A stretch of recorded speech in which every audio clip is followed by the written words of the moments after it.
Caríssimos irmãos e irmãs, a segunda leitura que nós escutamos de São Paulo aos Efésios termina assim a perícope escolhida para esta missa.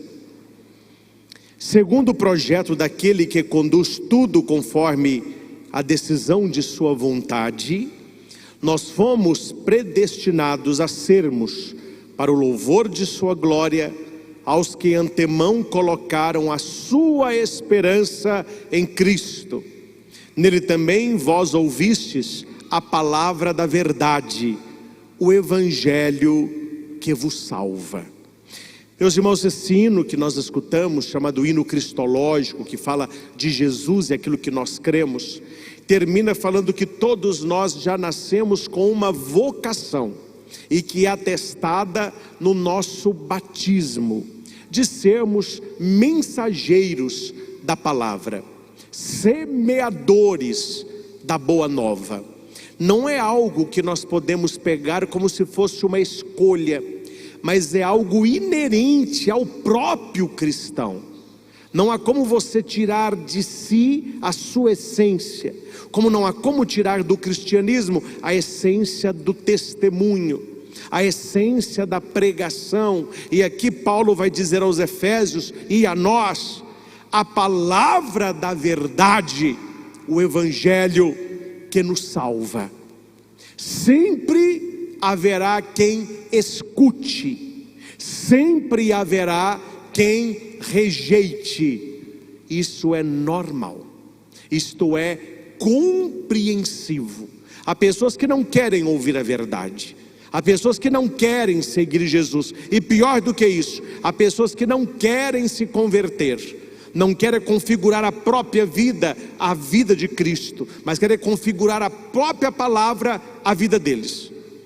E o evangelho de hoje é muito sério, porque ele toca a nossa essência de cristãos. E qual é a nossa essência?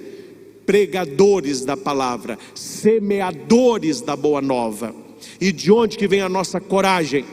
E de onde que vem a nossa força interior para fazer isso? Daquele que teve a iniciativa. A iniciativa não é minha, a iniciativa não é sua. Que se a iniciativa for nossa, nós vamos desanimar no meio do caminho. Se a iniciativa for sua, eu sou a partir de hoje um pregador da palavra. Eu quero pregar. Vai no eu, para você ver onde que você vai terminar. Numa semeadura sem frutos, numa pescaria sem peixe, numa pregação sem conversão. O evangelho começa, Marcos é muito sábio, ele vai dizer assim: Jesus chamou os 12. Por que Marcos escreve assim? Porque a iniciativa não foi dos 12, não foram os 12 que fizeram uma reunião. Olha, nós 12 aqui vamos chegar perto de Cristo, vamos falar com ele assim: olha, Senhor, nós resolvemos ser seus discípulos, a partir de hoje nós somos esse grupo aqui, estamos contigo. Bate aqui, fecha aqui, estamos com... Não foi assim que aconteceu. A iniciativa não foi dos 12, a iniciativa foi do Senhor. E isso já conforta o nosso coração, porque aquele que Ele chama, Ele capacita, Ele sustenta, Ele forma e Ele envia. Então quem é que nos chama? Do latim, chamar é vocare, de onde veio a palavra vocação. Certamente todos nós aqui já superamos uma visão de vocação bem fechada que tinha até uns anos atrás, quando se falava assim: você tem vocação? Logo a pessoa dizia: ah, não tenho vocação não, eu não nasci para ser nem padre e nem irmã de caridade. Parece que vocação é só para isso. Tudo na vida humana tem uma vocação de Deus. Todos nós nascemos vocacionados, chamados por Deus a uma missão. Cada um no seu estágio de vida, cada um aonde mora, cada um com quem encontra. Mas um chamado é comum a todos nós, clero e leigos, a testemunharmos o Senhor com o coração e professá-lo com os lábios. Isso é inerente a todos, do Papa até o fiel mais humilde. todos nós temos esta vocação, este chamado, crer no coração e professar com a boca. Quem assim o fizer, será salvo, vai dizer São Paulo. Então, a iniciativa é dele. Ele chamou os 12 há 2000 anos atrás, e hoje ele chama a cada um de nós. Primeiro Deus nos chamou à vida, e nos chamando à vida, Ele nos chamou ao batismo, e nos convidando ao batismo, e crescendo em estatura, sabedoria e graça, Ele nos chamou à mesa, para que uma vez alimentados desta mesa, possamos ser no mundo sal, luz e fermento. Jesus chamou, então não duvide isso. Você faz o que faz e fará o que fará, porque Jesus, quem te chamou, Ele haverá de capacitar você. E aqui interessante, que Ele chamou 12. Por que Ele não chamou 10? Por que Ele não chamou 20? Por que Ele não chamou 5? Por que Ele não chamou 500? Podia ter chamado 300, né? Eu falei uma vez na homilia, os 300, o pessoal lembrou lá de Leônidas, né? Os 300. Mas quando eu me refiro aos 300, para quem lê Bíblia, é os 300 de Gideão, né? Que ele estava com um exército muito numeroso. Deus falou para Gideão: olha, tem gente demais nisso aí, não é número não, a questão aqui é unção. Dispersa um pouco desse seu exército. Ele dispersou muita gente, ficou mais de 1000 ainda. Deus falou: não, tem gente demais ainda, não dá não. Leva esse povo todo para tomar água, e fica olhando como que eles tomam água. Quem tomar água com a mão, você dispersa. Quem tomar água como cão, você coloca no exército. Que é como cão? Como homem, como cão. 300 homens lamberam a água. Estes foram os 300. E Gideão venceu a batalha contra milhares com os 300, porque ele estava com Deus. Poderia ser 300 também, Gideão teve 300. Jesus chama 12. Por que Jesus chama 12? Porque aquele grupo daqueles 12 homens era o novo povo de Deus, era o embrião da igreja, porque no Antigo Testamento eram 12 tribos de Israel, uma sacerdotal, e cada uma dedicada a algo específico. Jesus chama 12 apóstolos, lembrando que ele está continuando a herança de Israel nas 12 tribos. Quando você vê a multiplicação dos pães, quantos cestos sobram? 12, um para cada apóstolo. E este cesto sempre é derramado no altar, na celebração da Eucaristia. Não faltará pão para quem crê, o pão da vida, o Emanuel, Deus conosco. Quem lê Apocalipse, viu que no final dos tempos, o templo maior, chamada Jerusalém Celeste, ela tem 12 portas, 3 para o norte, 3 para o sul, 3 para o leste, 3 para o oeste.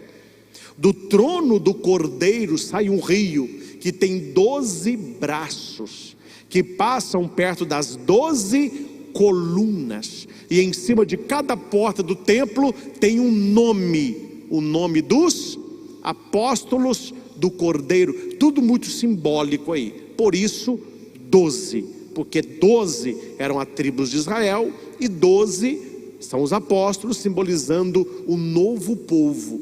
Hoje nós fazemos parte destes, onde o Senhor nos chama, onde o Senhor nos capacita e onde o Senhor nos envia. A palavra enviado em latim e com raiz no grego se lê apóstolo. Então aquele que é enviado é um apóstolo, por isso que se diz 12 apóstolos. Vou abrir só um parênteses rapidinho aqui. Qual a diferença de discípulo e apóstolo? Não é a mesma coisa? Os 12 apóstolos, os 12 discípulos? Não. Discípulo é todo aquele que segue. Apóstolo é aquele que, além de seguir, foi chamado e enviado em nome dele. Então ele tinha vários discípulos, mas ele tinha 12 apóstolos, ele formou esses 12. Tanto é que a igreja não foi fundada sobre todos, foi fundada sobre Pedro, que fazia parte do colégio apostólico, 12. E o número é tão importante, e é importante, que quando Judas suicida e ficam 11, rapidamente eles fazem uma eleição para colocar mais um, e colocam Matias. Quer dizer, não podia ficar 11, Jesus chamou 12, ficariam 12, simbolizando o antigo Israel. E ele envia os 2 a 2, os são enviados, são apóstolos. E por que 2 a 2? Para que eles saibam que não estão sozinhos na missão.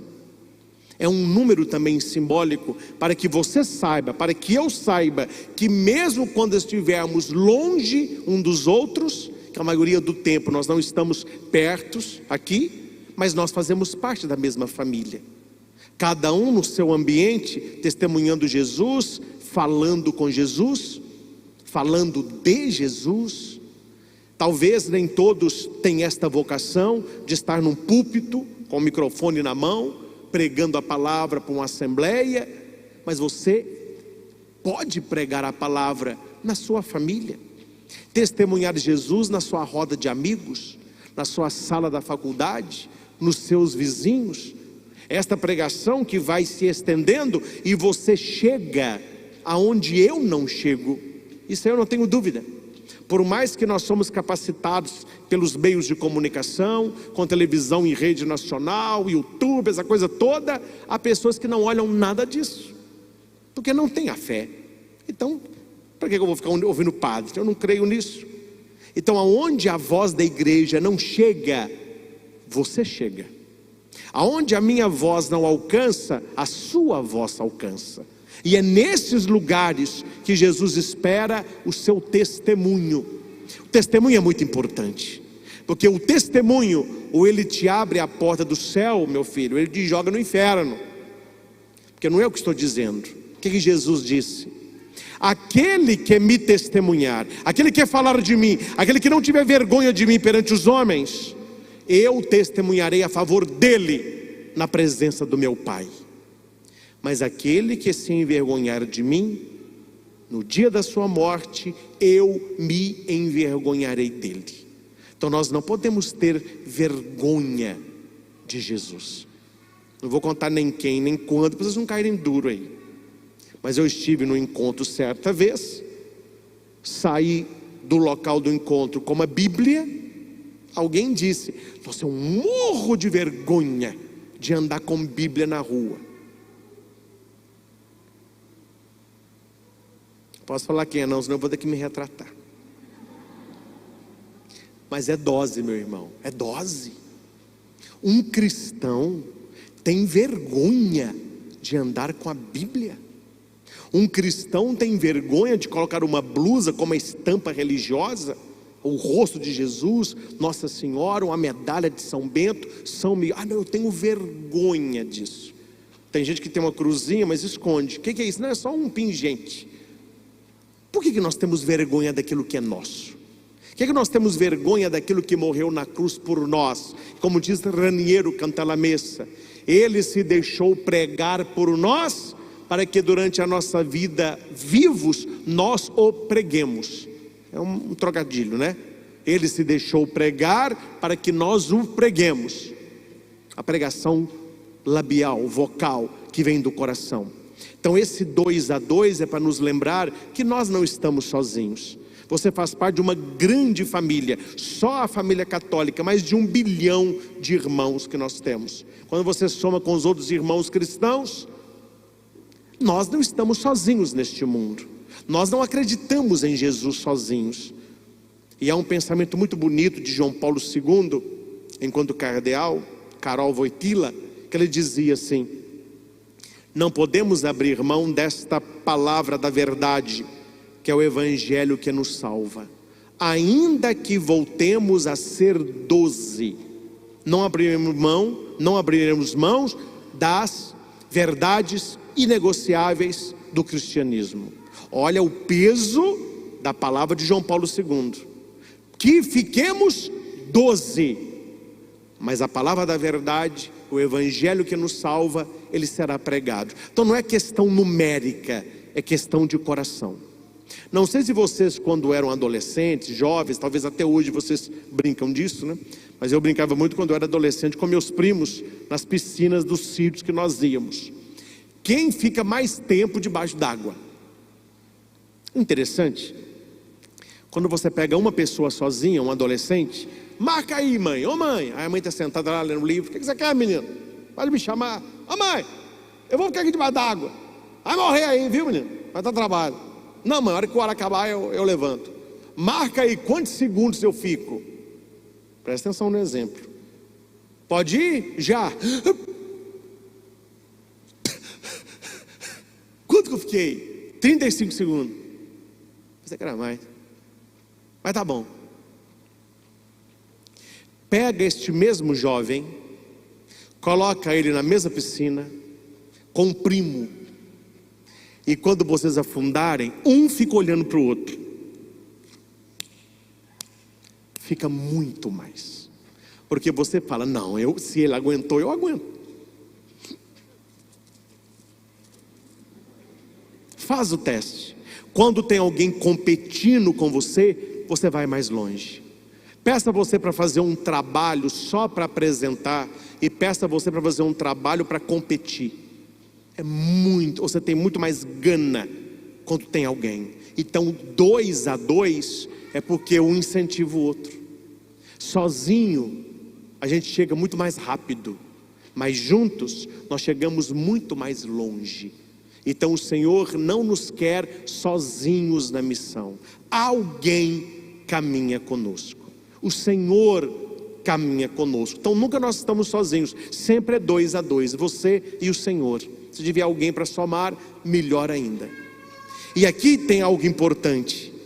O Senhor chama, acompanha o raciocínio, o Senhor chama 12, Ele envia 2 a 2, dando-lhes poder, aqui é dinamis, poder, sobre os espíritos impuros. A minha pergunta é, meus irmãos, quem são esses espíritos impuros? Quem são? São os anjos decaídos, são os demônios. Note que um anjo só exterminou numa madrugada um exército de 30 mil homens. Um anjo. E nós temos aqui Jesus concedendo aos 12 poder sobre estes que são anjos, porém decaídos, que levaram o nome de demônios, diabos, capetas, que ficam nos tentando sem parar. Então note que a nossa luta, preste atenção nisso. Você que é cristão, que é católico, que quer entender as coisas espirituais, a nossa luta nunca é contra homens de carne, mas contra os espíritos maus que pairam sobre os ares. Quem falou isso foi São Paulo apóstolo. Ele está ensinando-nos a combater com armas espirituais aquilo que é espiritual. Então a gente não tem aqui para brigar, eu estou brigando com fulano, aí eu sou inimigo de ciclano, aquela turma é... Não, a coisa é espiritual. Como minha avó falava, onde Deus coloca a mão, o diabo haverá de colocar o rabo. Quer dizer, para atrapalhar. Então existem os espíritos impuros, que são os anjos decaídos. O mal existe, os espíritos ruins, os demônios nos atentam, mas Jesus está dizendo para os 12 e para nós: eu lhes dei poder sobre eles. E a minha pergunta é: qual poder é esse? Qual poder é esse? Olha para cá. O poder maior que o ser humano tem, até para rejeitar a Deus, até para renegar a Cristo, e o Senhor aceita isso, porque o poder maior que Deus concedeu ao homem é o livre arbítrio. Deus colocou, como que Ele colocou o mar chegará até aqui, está aqui e voltará, está no Salmo isso, né? Quem colocou limite ao mar? Né? Até aqui. Deus colocou um limite também na ação do demônio. Deus falou para o diabo: olha, até aqui, mais você não vai. E qual foi o limite que Deus colocou para o diabo?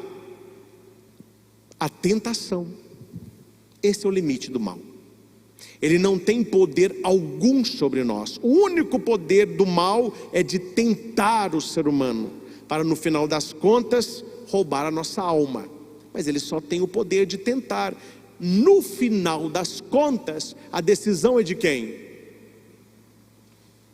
Livre-arbítrio.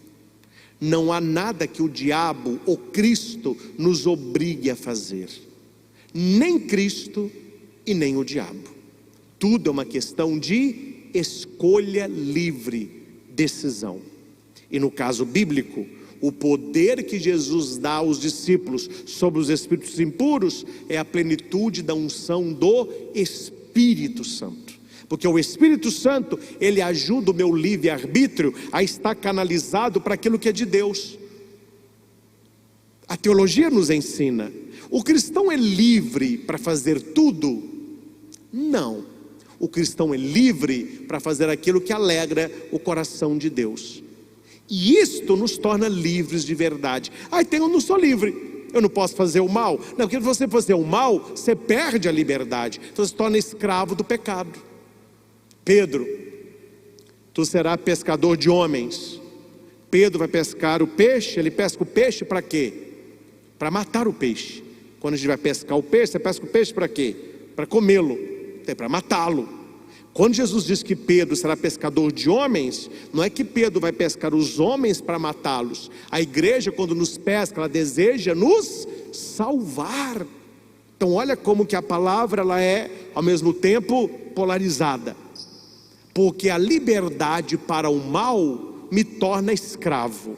A liberdade para o bem e para aquilo que Cristo quer me traz vida e vida plena. Então o cristão não tem liberdade para o mal, porque o mal nos tira a liberdade. Então Deus não podia ser louco a tal ponto de falar: olha, então você vai ser feliz fazendo o mal. Não, o mal nos tira a liberdade. O mal nos tira a vida. Ele veio para que tenhamos vida e vida plena. Interessante no evangelho de hoje, que Jesus vai dar algumas dicas para os apóstolos, antes de saírem pelo mundo pregando. Jesus vai dizer assim: não levem nada para o caminho. Não sei se vocês sabem, no início do cristianismo, a igreja era chamada daqueles que seguiam o caminho. O tal de São Francisco. Quem é franciscano? Aquele tal que muita gente carrega.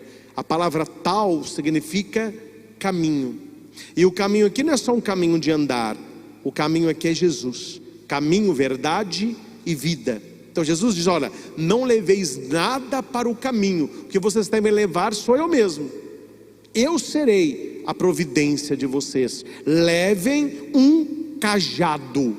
O que significa cajado? Apoio, segurança, correção. E o símbolo que eu acho mais bonito no cajado, no báculo, a verdade. A verdade. Porque a segunda leitura vai dizer que a palavra da verdade é o evangelho que nos salva. Mas por que o cajado significa a verdade? Porque há doenças na ovelha que estão na pele e não na lã. E o pastor que não sabe disso, ele vê as ovelhas morrerem, ele não sabe o que está acontecendo. Está tão belas, está tão bonitinhas, tão fofinhas, que gracinha, mas está tudo morrendo. O que está acontecendo?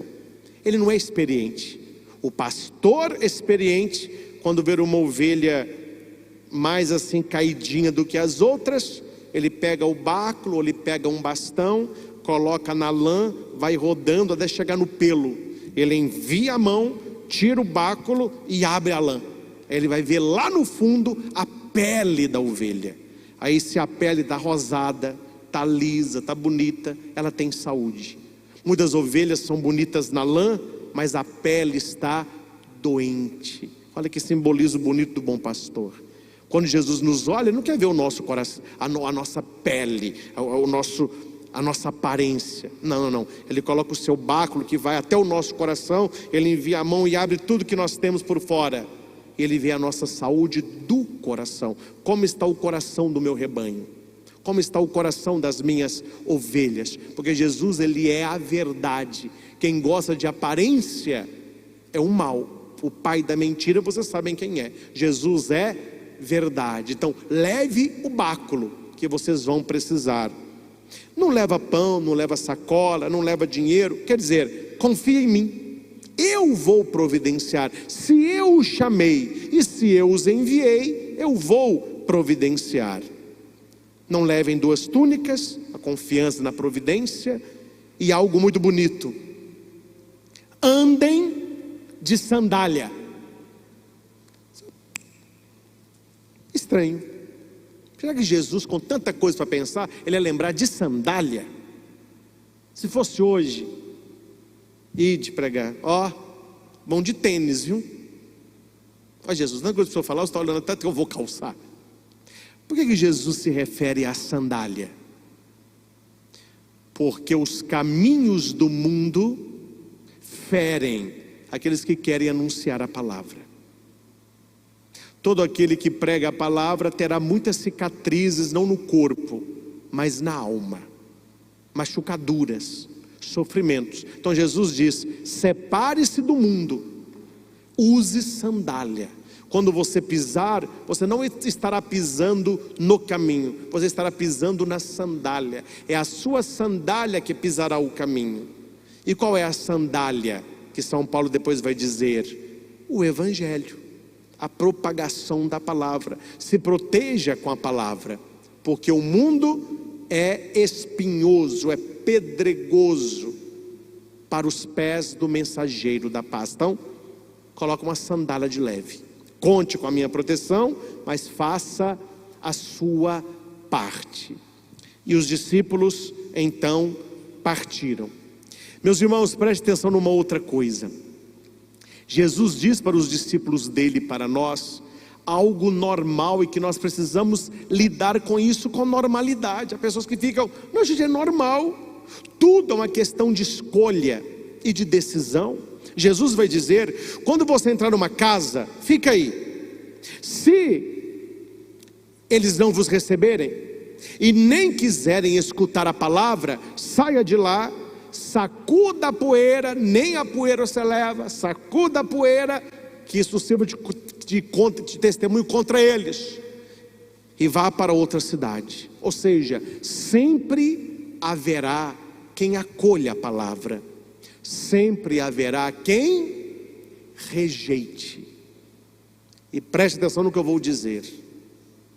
Eu não posso fazê-lo, e espero que ninguém da igreja o faça, porque quem quer que o faça não está comungando do que Jesus nos deixou. Muitos, por medo que as pessoas não aceitem a palavra, estão caramelizando a Bíblia, se é que vocês me entendem. Muito caramelo, muito doce, muito... Não é assim que Jesus era. Jesus, o que ele não era é frouxo. Jesus não faz parte da turma dos ursinhos carinhosos. Jesus é carinhoso, mas ele é firme.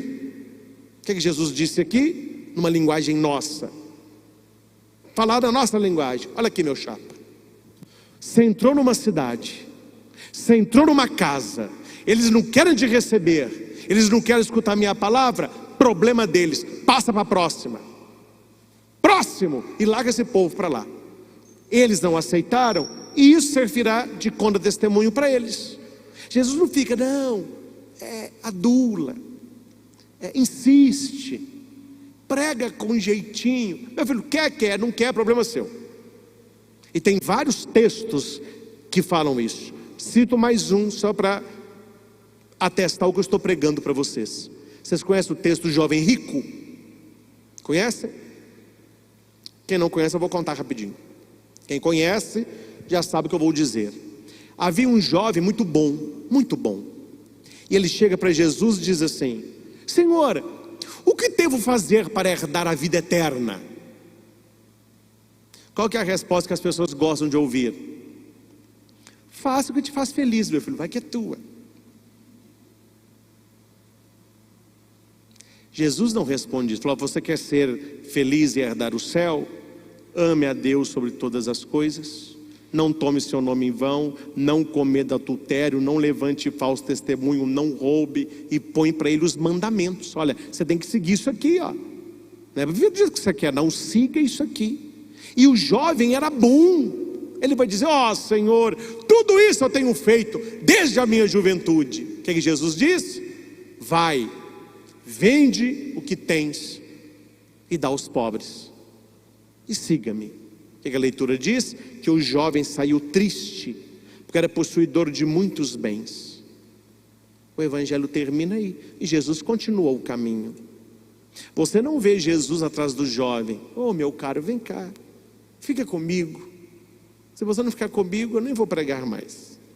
Se você não vier comigo, nem na cruz eu vou. Não. Com você tudo, sem você nada. Meu filho, coisa que Cristo não faz é adular.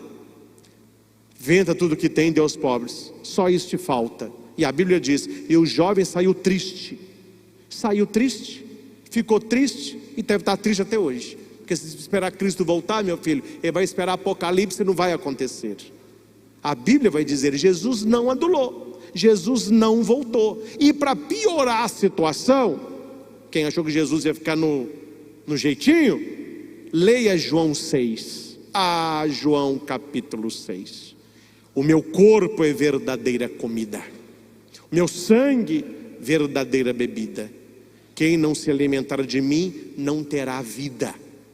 O que os judeus fizeram? Isso aí é muito duro, tá para escutar essa palavra não. Eles foram saindo. Os discípulos puxaram a túnica de Cristo: Senhor, Senhor. O povo tendo embora. O que as pessoas gostariam que Jesus fizesse? Gente, volta, para de me seguir não. Preciso de seguidor aqui no Instagram. Deixa de me seguir não. Eu vou mudar o discurso, gente. Eu vou mudar o discurso. Tem que comer minha carne, tem que beber meu sangue. É só um símbolo. Eu só estou fazendo para ilustrar. O que Jesus disse nessa hora? Ele vira para os 12 e vai dizer assim: e vós, não quereis ir embora também não? Meu filho, se quiser vazar, a hora é agora. Vaza. Pedro toma a palavra: Senhor, a que iremos? Só tu tens palavras de vida eterna. Então tá bom. Esse Jesus assim não é muito pregado, né? Um Jesus firme, um Jesus que pede decisão por ele.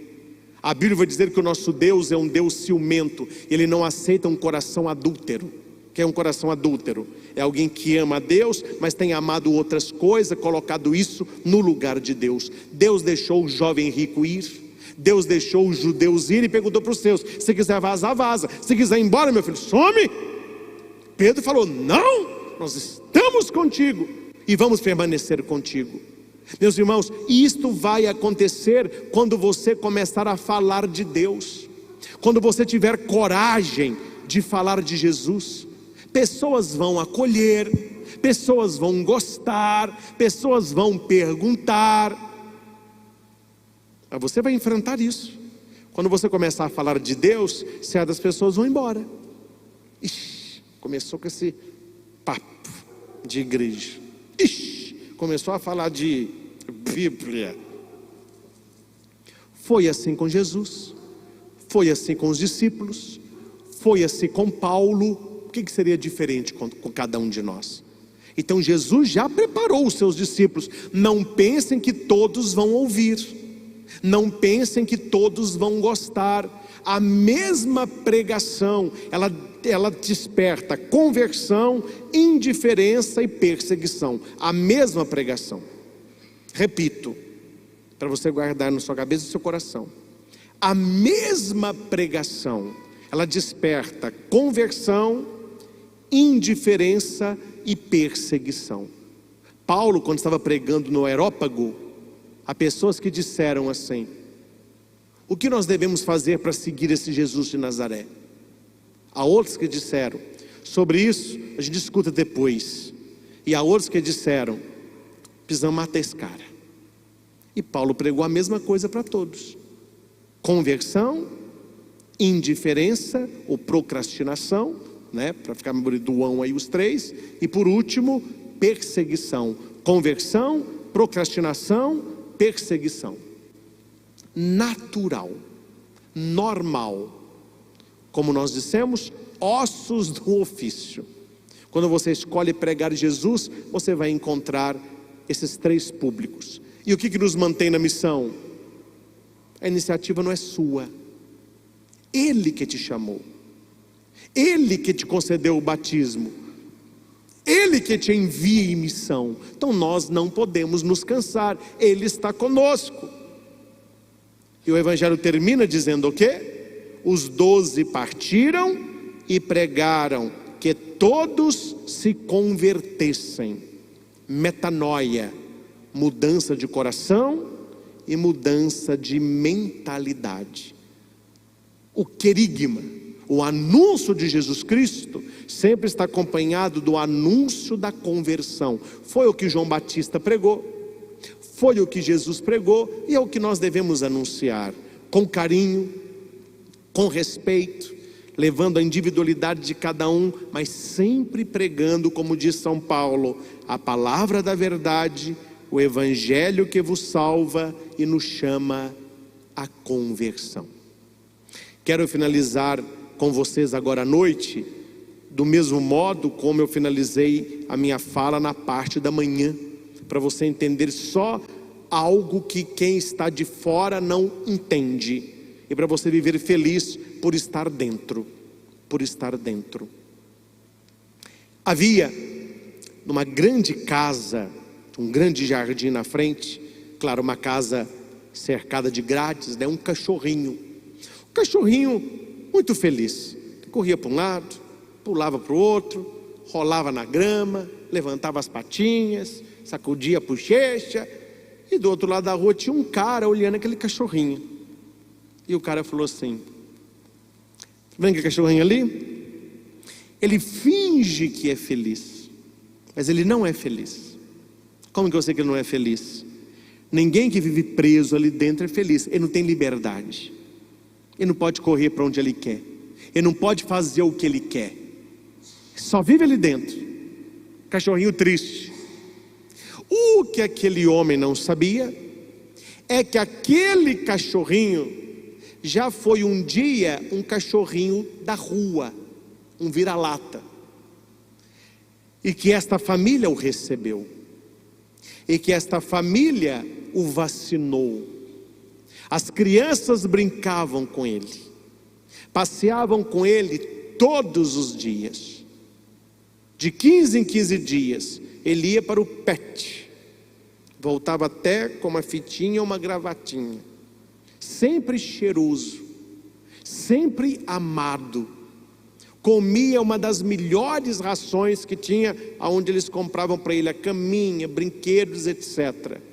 E aquele cachorrinho tão feliz, ele sabia que quando ele estava fora da grade, ele nunca foi tão escravo, e ele dentro da grade, ele nunca se sentiu tão livre. Só ele sabia a história dele e o quanto ele era feliz pelo amor que ele recebia. Meus irmãos, é um pouco assim que as pessoas nos veem. As pessoas que estão na liberdade, fazendo o que bem querem, olham para os cristãos, nós católicos, como um povo triste. Aí eles não podem fazer muita coisa. Tudo para esse povo é pecado, tudo para esse povo é errado. Só que eles não sabem como é bom ser cuidado e não viver pelo mundo como um vira-lata à mercê da história. E o texto vai dizer, eu faço questão de ler. Muitas vezes damos ouvidos a pessoas como este homem que criticava o cachorrinho. Pessoas que querem nos convencer de que andar no caminho de Deus, fazer a vontade de Deus, gera infelicidade. Dizem que obedecer às leis de Deus é algo que aprisiona e não nos torna felizes. O diabo quer que acreditemos nisso, que longe do nosso dono, que é Deus, nas ruas, fazendo aquilo que nós achamos que é certo, e não o que Deus nos manda, que isto é felicidade plena. Mas tome cuidado com esse tipo de pensamento, pois é uma das maiores mentiras. Nós sabemos aquilo que o nosso dono, Jesus Cristo, fez por nós. Nós sabemos o preço que nós custamos. Eu fui numa casa um dia desse, tem um cachorrinho lá que tinha a língua azul. Chau, chau. Bonitinho ele. Só que eu quase caí duro quando eles me contaram o preço do chau, chau. Falei, meu filho, é tchau, tchau, né? Porque um preço desse. E as pessoas compram, e é bonitinho mesmo. O cachorrinho tem a sua graça, né? E a família trata bem, porque olha o preço que foi o cachorro. Qual o preço que nós valemos? Eu não sei quando você vale, eu não sei qual é o seu preço. Eu sei que nós custamos o sangue de Cristo na cruz. É muito, é mais do que um cachorro de raça. Ele nos comprou para quê? Para nos dar liberdade. E a nossa liberdade, ao contrário do que os outros pensam, é estar com Ele, é estar perto dEle. Só tem verdadeira liberdade quem vive com Jesus. Meus irmãos, espero que este domingo nos ajude a não ter vergonha de falar de Cristo e pedir ao Senhor aquilo que eu falava muito na parte da manhã: oportunidade de evangelizar. Nós somos católicos, não seja um chatólico. O que é chatólico? O assunto não tem nada a ver com religião e a pessoa só fala de religião. Delícia, esse cappuccino. Você já aceitou Jesus? Pelo amor de Deus, meu filho, estou aqui tomando um cappuccino. O que você está entrando com isso aí? Não, tem um filmaço aqui no shopping, eu vou lá assistir Guerra dos Três Mundos. Você já leu a primeira carta de João? Quem está lembrando de primeira carta de João, meu filho? Estou indo para o cinema, você está falando de... Não cola. E muitos são ridicularizados por causa disso. São impróprios. Está totalmente fora de contexto. Mas peça: Senhor, me mostra a oportunidade. Me mostra a oportunidade. Lembro-me na missa da família, lá do Santuário Nossa Senhora Aparecida, quando eu era pároco lá, um testemunho que um jovem deu aqui de Divinópolis. Ele era um jovem advogado, trabalhava no escritório com outros advogados, e o chefe deles, um senhor já ali com seus 50 e poucos anos, muito treinado na arte da oratória, da advocacia, ateu convicto, mandou tirar cruz, não tocava o nome de Deus, não rezava. Esse jovem se sentia inquieto, que ele queria ajudar aquele homem, mas aquele homem estava fechado. Que aquele jovem começou a rezar: Senhor, dai-me oportunidade. Dá-me oportunidade. Ele rezou isso, um belo dia, este dono do escritório o chama para levar um malote no banco. A hora que ele entra, ele viu que ele estava com os olhos vermelhos.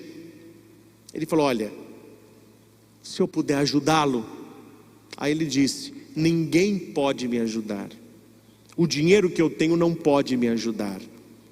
Mas o que está acontecendo? A minha esposa está com um nódulo no seio, maligno, e eu não estou pronto para perdê-la. E ele começou a chorar. Aquele jovem nunca viu aquele homem tão firme, tão frágil, chorando. A hora que ele viu aquele homem chorando, ele pensou: a oportunidade está aí. Ele falou: olha, eu sei de algo que pode curá-la e que talvez não a cure, mas que pode tocar o coração de todos vocês. Aí ele virou e falou assim: lá vem você com esse papo de igreja, né? E o jovem disse: é o que eu tenho para oferecer. Como falou Pedro: ouro e prata eu não tenho, mas o que eu tenho eu posso te dar, Jesus. E aquele homem com o coração angustiado e ferido falou com o jovem: tá bom, senta aí, vai, imita o padre lá, começa com o seu sermão aí. E o jovem aproveitou a oportunidade, falou de Cristo, falou das curas bíblicas, levou para ele uma Bíblia. Não sei se foi pela oração ou pela providência, a esposa foi curada. Toda a família começou a rezar nas quartas-feiras pela cura da mulher. A mulher alcançou a cura, e por causa daquele funcionário que esperou a oportunidade certa, ele foi aquela semente plantada que converteu a família inteira. Nós precisamos ser pregadores da palavra? Precisamos falar de Jesus? Precisamos, com sabedoria, aproveitando as oportunidades que Deus nos dá. Sede espertos como as serpentes e humildes, mansos como as pombas. Então nós precisamos conciliar esses dois conceitos. Então você que quer falar de Jesus, que quer ser um verdadeiro pregador da palavra, como Jesus pede no Evangelho, para os 12 e para nós, antes disso peça: Senhor, mostra-me a oportunidade de falar de Ti. Sempre vai aparecer, e até que apareça, reze por esta pessoa, mesmo que ela não creia, mesmo que ela esteja distante de Deus, reze por esta pessoa. No momento certo, Deus vai lhe dar poder para pisar sobre os espíritos impuros, e você terá uma sabedoria na pregação que você nunca imaginou que você teria condições de falar de Deus para alguém. Jesus não chama os capacitados, Ele capacita quem o escolhe seguir. Escolha seguir a Deus, Ele irá capacitar você, como capacitou São Paulo, para que a tua língua seja uma língua profética, para que a tua boca seja um manancial de graças, e para que a partir da tua vida o Senhor seja honrado, que você tem sido um servo bom e um servo fiel. Que a palavra da verdade, que o Evangelho que nos salva, esteja sempre presente na nossa boca e no nosso coração. Louvado seja nosso Senhor Jesus Cristo, para sempre seja louvado. E você que veio à missa com alguém, você que não veio sozinho, por causa do corona, né? Já que você está pertinho de alguém, você pode diga para a pessoa que está do seu lado assim: não tenha medo, porque a iniciativa é de Jesus.